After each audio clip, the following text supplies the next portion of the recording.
I thought that it just from my perspective, one of your best called games, considering what Miami's defense was doing and, trying to take away a lot of the deep stuff and keeping it in front of them. What have you seen on film, that you liked on offense that you didn't like? Well, as I said after the game, I thought the offensive staff did a great job of getting a beat on Miami, trying to pick up whatever tendencies that we could find. We knew we were going to be challenged with their length outside, the way they played some of the deep conversion balls. We knew that they had two, outstanding defensive ends. They pushed the pocket. So overall, really proud of the staff for getting dialed in and just kind of giving us a plan where we felt like we had a lot of diversity, where we could attack what little tendencies we were able to find. But after going back and watching it, I still think we're led by the offensive line. They still continue to be physical at the point of attack. The areas to improve, I felt like we can do a better job of perimeter blocking. I thought we did a good job versus Virginia, not quite as good this week. So that'd be something to challenge. I thought that, overall the guys were ready to play. They had the right mindset. They understood the mentality that we needed to have in that game. I thought we did. Try to do, some guys here and there, a play or two, try to do a little bit too much. But overall, great win for our guys. Good to see how the young guys were going to respond, in that situation. Even though our mentality is it's the biggest game of the year, every game that we're playing, but a different situation when you're playing, a team as talented as Miami, and the speed of the game, thought they handled it well. So overall, definitely see us continuing to improve, but we left a lot out there too. There were several plays, some costly penalties, some things that we can challenge our guys, and hopefully that'll keep them humble, hungry, and just still striving to improve. Tony, this is Larry Williams. How hard is it to find a tight end that is really good at blocking and out there in pass patterns as well? It's become probably that position in all of college football. It's such a unique and diversified skill set that they have to have. I think you can find guys that can stretch the field, but they're more receiver mentality, and then you find guys that can play on the line that are more offensive line mentality. But to find that combination, man, it's really what makes offenses that are like us, that are two back, that play in spread, very, very explosive and versatile. So, anytime you can find that guy, and I think there's guys that, have been one or the other that you just got to develop. And so I think it's also a developmental position. So it's always good when you can find one of those guys. And if you can have multiple guys, that makes you just even more difficult to defend. Does Davis give you as good a combination of that? I know he's not Jordan Leggett, but really physical blocker, and also seems to have established himself as a passing threat as well. Davis is a guy that man, I just love Davis as a football player, and I said that to the commentators before the game because he just has a football mindset, football mentality. He loves to practice, he loves to compete. He's one of the guys that the closer the contact gets, the faster he gets. He accelerates to the contact. And now what we're seeing is he was hampered a little bit with the ankle. I think it was an ankle last year, and now he's back to full strength. And another year in the weight room, he's continuing to improve his speed. Always had good hands. So definitely love the skill set. Puts you more in that mindset of your Dwayne Allen kind of guy, because he's big and physical, and might even be a little bit more physical at the point of attack at this point in his career than Dwayne is. So I'm excited for him and his future, and he'll continue to work hard. And I think he's got a ton of potential, and he's got a lot more room before he reaches his ceiling. Hey, Coach, it's Trevor Groves from CUTigers.com here. The tight end throwback to Galloway for the first score. You ran the same play against Miami in 2015. How much fun did the offensive linemen have with running that play, and how nice was it to see them execute the way they did? First of all, just beautiful execution by those guys. I thought the timing. It's a timing play. It's a timing play. It's a field play when you want to call it.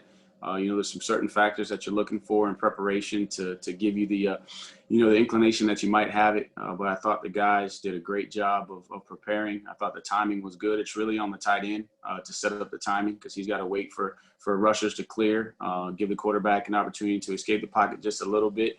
And then he has to make the call, and those guys, he was loud, everybody heard it, and it's just fun to watch those guys. And we try to make sure that we reward guys with our superlatives each week, and one of those things is a key block, and we gave all those guys a key block because it was well executed.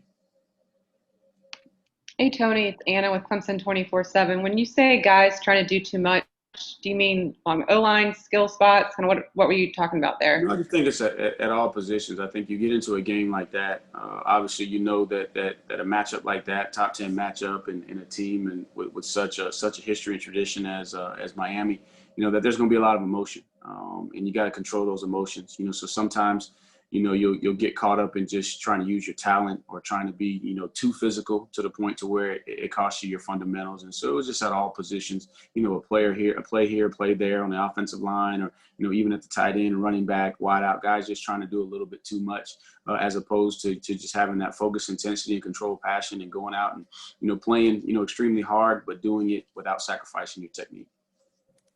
Tony, this is Matt. After what Brent lost on defense going into this year, just what did you see from those guys in fall camp, and is this kind of what you were expecting from them this year?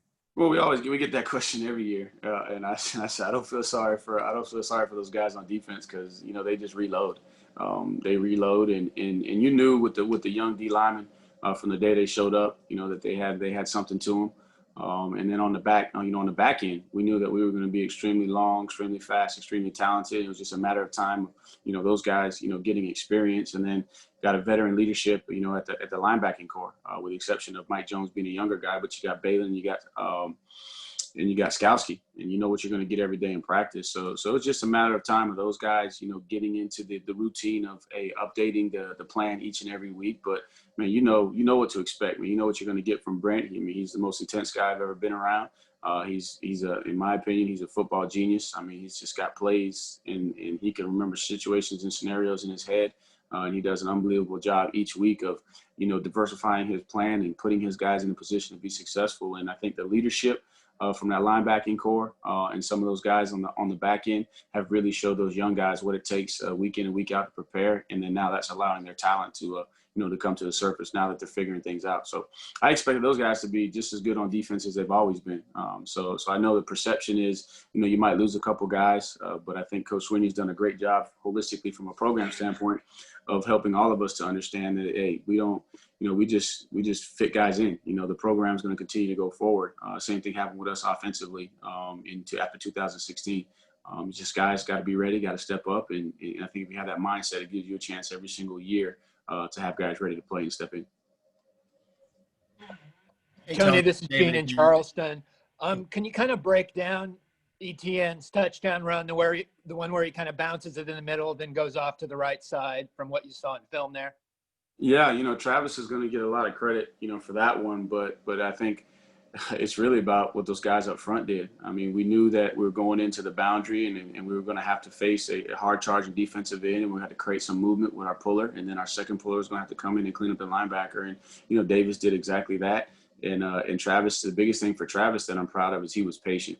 You know, it was a counter scheme, which is probably the longest developing, you know, run scheme that we have right now. You got to be ultra patient as a running back, and that's where Travis is improved over the years, and he's continuing to improve. Is just, you know, as going back to that last question, is not trying to do too much. He played within the system, and it got him to the third level, and then it was on him. He did the rest, and I thought he did a good job in the open field with his hesitation on the safety that created just an inch that he needed, and he did the rest. So overall, I think the execution goes to the offensive line, and then Travis just being patient and playing within the system. And once he got to the third level, then he does what Travis can do. Tony, this is Pete at AP. You've got two guys in your backfield who everybody in college football is talking about. What have you observed over the years about Trevor and Travis's relationship, how they get along? And did you ever worry that, you know, maybe one football wasn't enough at times for both of them, and it might lead to some issues or struggles or push and pull? No, never had to worry about that because of the type of young men that they are. I think that those who know us and know those young men, they know that they're team guys. They're not worried about individual success from a personal standpoint. The only success they're worried about is their individual performance to help the team win. So never worried about, you know, those guys in terms of one football. We also understand too that as coaches now, you got to make sure that you get your playmakers an opportunity and put the ball in their hands. And so we're going to be very intentional and purposeful within the structure of what the defense is doing to try and get those guys, you know, opportunities to let their skill set shine, but never worried. And, you know, Travis is Travis. And everybody who knows Travis understands exactly what we're saying when we say Travis is Travis. I mean, he's just so low maintenance, and Trevor's Trevor. I mean, Trevor is just an awesome young man with exceptional character that focuses on what he can do. And I think what you saw in this past game was just his grit, his toughness, his will to win. And again, not from a selfish standpoint to promote himself, but to help his teammates win. I think those guys genuinely, take pride and pleasure in seeing the team win and their teammates experience and, the joy of winning. And they also want to see their other teammates be successful too. So, they want to do what's required. They want the ball in their hands, but they're also not afraid to let their teammates, have an opportunity as well to be successful. Tony, that kind of relationship, I'm guessing, comes at the front end. I mean, when you guys evaluate these people for whether you're going to give them a scholarship or not, I would imagine that you bring people together who can fit very well, and I'm guessing that's part of the case here. Correct. I think that's the intention. When we go out, we want to recruit character first because we understand that's the foundation of the program. We also understand, the philosophy that talent will get you to the top, but only character will keep you there. So that's what we're looking for first and foremost. But then they have to, at the same time, too, when they get in here, they got to block out the noise. They got to focus in on the core values of the program, and they got to develop that cohesion and that chemistry. So I think if you have, those raw materials to begin with and you put them in the right environment, then it's going to foster, that kind of relationship on the field. Hey, Tony, this Tony, is Will. again, every time I see Georgia Tech play, that defensive end, Justin Dominic, just absolutely stands out. Looks like Jordan will have his hands full Saturday. What have you seen early on out of those guys? Man, you really, like what you're seeing in terms of game respects game. And what I mean by that is I'm saying that those kids are playing hard. Man, they're playing really, really hard for those coaches down there. You can see that they believe in the scheme. Man, they're very, very confident. They're communicating well. Their defensive line, man, they're getting after people. But the good thing is, Jordan's now been through, he was battle tested, man. He had Jalen, all night for the most part, and it was battle tested. And so it was good for him. And, I think that the biggest thing for Jordan is just to focus on Jordan being Jordan. As I said before, and continue to say, he's very technically sound.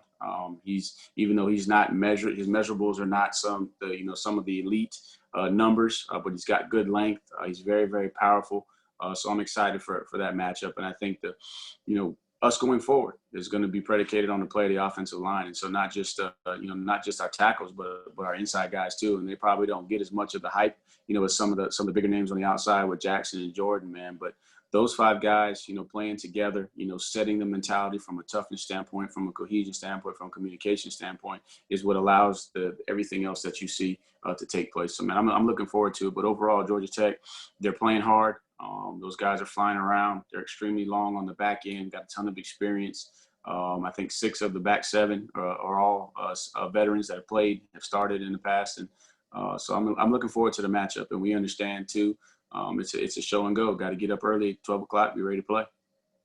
Hey, Tony, this is Will Vandervoort with the Clemson Insider. I wanted to ask you, going back to Trevor and Travis, as a play caller, what's it like, for you? How much fun is it or challenging is it for you to, have 2 Heisman Trophy candidate kind of guys on there and calling the game the way you can from a balance standpoint, especially the way you did the other night? It's always stressful. Anytime you're up there trying to figure out what's going on the field from a defensive standpoint, man, you got a lot of thoughts in your head, a lot of good things, but you got to make sure they match up. You're trying to find the right timing to call certain situations. You're trying to make sure that as you said, you got Trevor and Travis back there. You're trying to make sure they're involved in the game. They're into it. They're getting opportunities to be successful. Then there's a ton of other guys in the supporting cast too.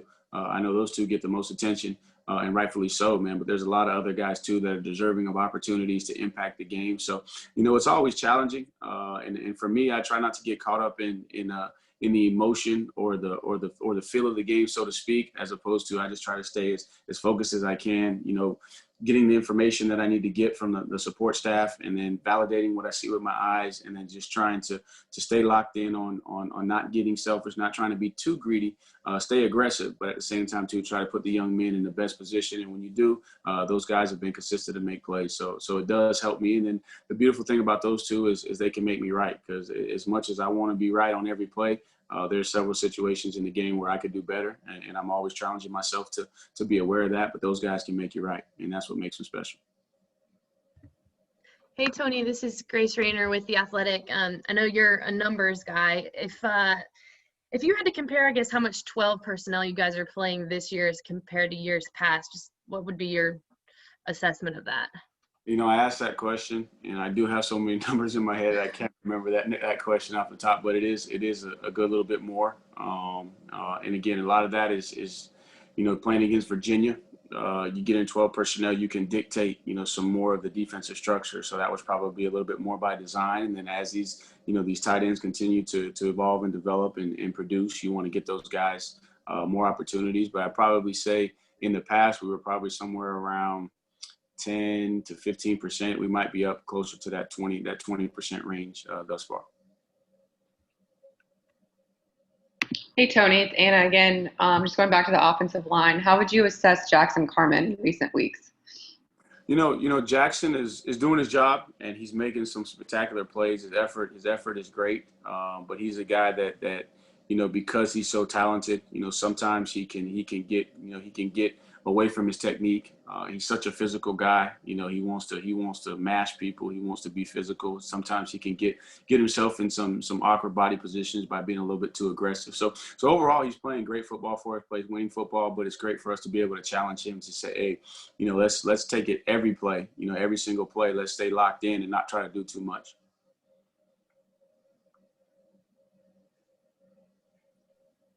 Follow up on that, Coach. Coach Sweeney was talking about last night about how proud he was of Walker Parks coming in and spelling Jackson. How big of a moment was that for the freshman? Walker Parks, man, I hope he smiles. I'm on him all the time, and I know I'm a serious guy, and I probably don't show as much emotion as I should. I'm always happy. There's no doubt about that. But sometimes I'm always thinking, so my face may not show, what my true joy is on the inside. But he's a very serious young man, and hopefully, he was able to smile after being able to get out there and play. And it's going to be critical for him and several others along that offensive line to get, those reps in that situation, to be able to feel that, to see the speed of the game, because then that's going to translate into, a little bit more intensity in practice and understanding, why we practice the way that we practice and why we push so hard in practice, so that when they get to the game, they're not overwhelmed by the speed of the game. But just happy for Walker, man. He's an awesome young man. He's got all the skills. He's got the right mindset, and hopefully he smiled a little bit after that, because I'm struggling to get him to smile, which is not a bad thing. Trust me, it's not a bad thing. But he's just such a serious young man. Speaking of getting guys ready, you got Dabo said that he put the package in for DJ Uiagalelei just to kind of get him out there, and the quarterback power and then the run. But how important is it to get him out there in game situations where the game is still on the line, and let him take some snaps to prepare for next year? Right. I think it's critical for any young guy to be able to get out there. And as coaches, all of us have a comfort level with your experienced guys, because you've seen them, they're battle tested. You kind of have an anticipation of how they're going to perform in those situations. But at the same time, too, as coaches, in fairness to those young guys, man, you got to get them out there and let them taste it. So that they stay engaged and then they stay ready, because again, they could be called up, especially in this environment, from an injury standpoint on any play, and then also with the current COVID situation, those guys could be called in at any moment. So it's critical for all those. But for DJ, he's a guy that has a skill set that he brings, that's different than what we may have had in the past, and definitely wanted to use that and then give him an opportunity. And I wish we didn't have that high snap there, because I thought he had an opportunity on that next play. It was a design shot down the field. Want to get him to get the ball in the air and give our receivers an opportunity. We just unfortunately had a high snap, actually two snaps, and really did a good job on the counter play by fielding the snap, and then the second one he did an unbelievable job of fielding the snap. First fielding the snap, and then regaining his composure to be able to at least give us a chance down the field. So critical for him, but it's critical for all these young guys to find our spots to be able to give them some experience. Tony, this is Matt again. You've probably answered this about Brent before as well, but just what's it like as a play caller when you're going into a game and kind of people are talking about shootout and the other team's offense and how good they're going to be, and when you can tell pretty early that he's got a really good handle on what they're doing? I think for me, it just helps me so much from a confidence standpoint, because prior to the season, man, I'm getting us on offense, man, we're getting our head busted some days. We're getting challenged, but it's making us grow. And so when we walk into, those environments, there's nothing that we haven't seen, and then you just know that he's going to deliver when you need him to. And so I think for us, and then we want to make sure we do our job too. I would hope that he would say the same thing, about what we do offensively, is that we challenge him, on a daily basis in practice. That helps give him some confidence. And then he has the same thing that, hey, man, we got each other's back, man. We're in this together. We win as a team. Obviously you have offense, defense, and special teams, but teams win championships. And so, just it's great. And for me, selfishly, because I get to go against the best every single day in practice, which helps me to be prepared to perform for those guys I'm responsible to on game day.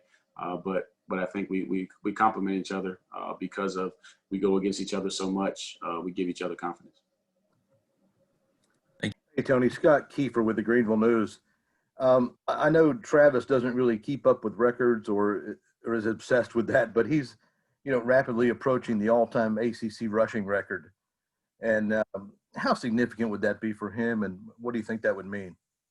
I think it'll mean a lot more to him when he's my age and he sits down and he thinks about it. I think, to be honest with you, he probably, if he does break it, and again, I didn't even know what it was, so I had to finally go look it up the other day, and I didn't realize he was actually, that close to doing it, because I don't pay attention. We don't talk about that. That's not part of mine and Travis's conversation. He probably won't even want you to stop the game or make an announcement or nothing, and he'll find some way to pawn it off on his offensive line or his teammates. That's just who he is. So I think when he's my age and he's done playing, and he really starts to think about, his legacy and what he's passing down to his children and his family long term, then it'll mean something to him. Right now, man, he's just focusing on trying to get better in the areas of his game he wants to get better, and position himself to be where he wants to be next year. Hey, Tony, this is Ken Segura with the Journal-Constitution in Atlanta. Mm-hmm. I don't know how much you've gone back and looked at Georgia Tech's your game with them last year or remember, but I'm curious just in looking at the defense and how much can you compare kind of how different they are, or if they are to last season. Right. I think the biggest thing is, man, they're a lot more confident. You can see everybody's headed in the right direction. They're a lot more confident, man. They're playing hard. They're playing with some swagger.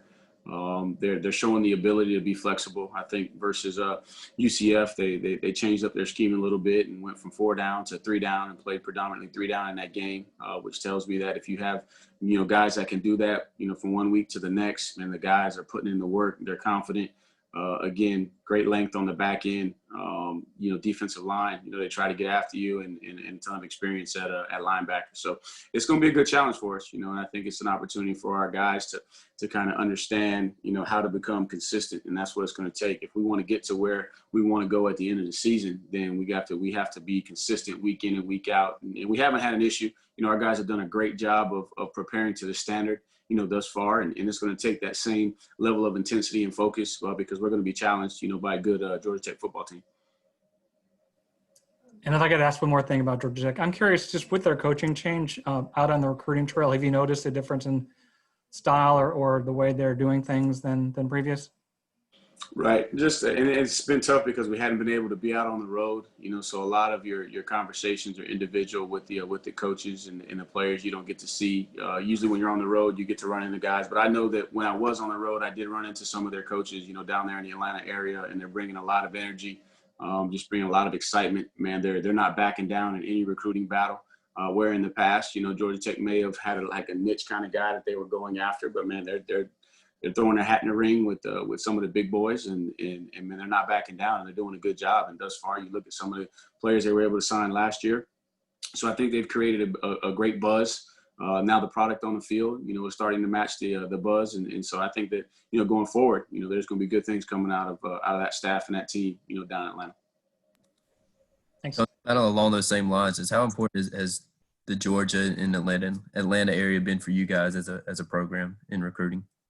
It's been big. You know, I think that we know how we treat the state of South Carolina. That's in state, but I think there's parts of Atlanta that you want to treat like it's in state. You want to get into every school as much as you can, get those guys on campus because of the location. And you know, even though they may not have grown up in the rivalry, they understand what the rivalry between us and South Carolina is, and they see that, they feel that, and I think that stuff's important too. When you can have, even though somebody may not be in state, but when they're close enough and they can experience and they can see, you know, what your traditions and what your mindset, your mentality, and the overall philosophy of the program is, you know, I think it's critical when you have, you know, access to, you know, to a city like Atlanta that's 2 hours away. The quality football that they play all throughout the big counties down there is just huge for us.